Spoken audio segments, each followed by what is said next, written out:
Hey Don, Hi Shabby. what are you up to? Still working on my armor, so my ancient Assyrian scale armor in the making. There is a huge paint job going on right now. I've got three big pieces of cardboard outside in the balcony. I'll give you a look at how I'm spray painting them. That's later. But for the meantime now, I just wanted to talk about how I ended up coming up with this shape and what we actually see on the Assyrian reliefs. So I recently went to Bridal Leather, so and bought some kangaroo lacing at different thicknesses to see what would leather lacing look like on these ancient Assyrian scales that I've created. And you'll notice that in one of my previous videos I mentioned that the cross lacing that's happening here when I'm using the cotton thread in a 3 mil diameter is giving you a crisscross pattern. However, that same exact stitch done in leather, here you can see 3 millimeter, still looks like a crisscross stitch, and that's because it's the same size as the cotton cord thickness. But here at 4.7 mil lacing, you can see now that herringbone pattern start to appear, which is I believe a shorthand version of that crisscross stitching which is seen on ancient Assyrian sculptures. So that goes to validate the theory that I had of using thicker lacing, which will give you the herringbone pattern which you see in ancient Assyrian reliefs. Also attempted is to use some 2 mil, I believe this is 2 mil flat lacing, and see how I go with that regarding the size of the actual holes. Because in order for me to fit the 4.7 mil, I've had to drill bigger holes due to the width of the actual needle that needs to pass through the holes. So we notice on ancient Assyrian scales, when they're blown up to their original size, that in this particular case, the actual diameter of the holes is approximately 2.5, almost 3 mil in diameter in the case of these scales. So it seems very logical that they're passing through thicker lacing in a smaller hole, and they must have been using either a smaller needle regarding the width, or they were lacing them so that they didn't have a needle, they just thinned out the tip, which is what I did with the 2 mil to go into a hole diameter of approximately 1.5 mil. So it is possible to put thicker thread through a smaller hole. Now, of course, one of the reasons why I bought the leather lacing was to see whether or not it would be suitable for this particular suit of armor. So with this example, you can see these are the same scales, and I've attempted the crisscross lacing. And one thing I want to point out is the method of lacing used here to achieve that crisscross pattern, the method of lacing used here and here is identical to this, but you could see that the crisscrosses are much more pronounced here on these bigger scales, wider scales, and the width of the actual lacing is still 4.7 here, and you can see that this size, I think 6 mil max, 4.7 mil, possibly even 3 mils in some cases would be ideal lacing for Assyrian armor scales. So going back to what I was originally talking about and how I came up with this shape. And this particular shape was kind of a fluke really. So what I mean by that is I had started cutting out my front upper shoulder and chest areas. Here you can see, and here too. So you've got a left and a right, and that's your split down the middle. And I have also already pieced and had stuck the scales or stitched the scales onto these faux leather backing.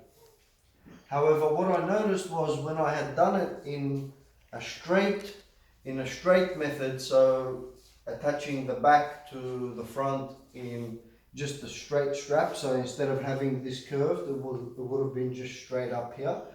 What happened was, when I put it over my shoulders, I looked like a football player with huge shoulder pads. So what was happening was, there was way too much space in between my shoulder and the actual body armor up in this section, a bit too much. So when I noticed that, what I decided to do was to see if I could push the armor down by putting a thread of lacing horizontally across the scales. And what that did was it gathered the row up nicely over here and gave me a curve. However, because of the straight cut of the fabric or the leather, what happened was there was a lot of gathering happening underneath to compensate for the curve that was being created by the horizontal stitch.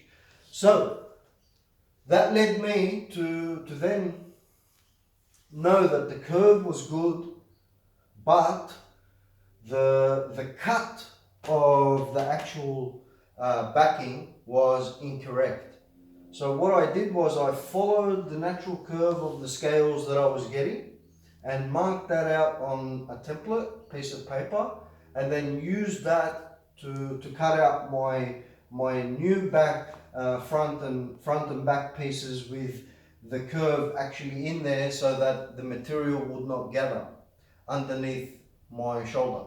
Okay, so now I have to check back the references of the scales, because you can see that these scales are actually very suited to taking an inside curve. So what happens is, because of this happening, what's happening is it's still allowing me to stitch them to the backing due to the top row of holes being exposed, so that I can pass a thread through those top holes.